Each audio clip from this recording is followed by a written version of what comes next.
Salutare la toată lumea! Astăzi vom învăța cu Photoshop cum să accentuăm faptul că acești copii din imaginea alăturată sunt într-o oarecare mișcare. Ok, apăsăm sus Filter, Convert for Smart Filter. Ok. Uitați aici, s-a făcut modificare. Ok, mergem mai departe, din nou Filter, Blur, Motion Blur. Aici de preferat cam 36 de grade, eu las 36 de grade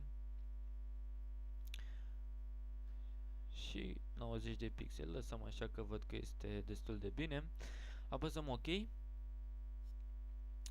Mergem mai departe acum, dăm click pe Smart Filter, apoi click pe Pencil, chiar aici, Brush Tool. Și apoi înconjurăm corpul copilului sau corpul obiectului care îl aveți dumneavoastră în imagine. Ok, cred că trebuia un pic mai mare să grăbim procesul.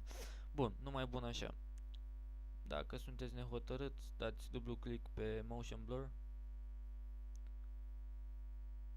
și puteți, uitați, acum puteți vedea mai accentuat greșelile.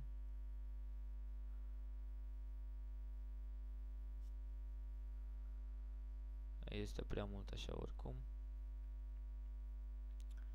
Da, și ca data trecută o să las tot 90 de pixeli.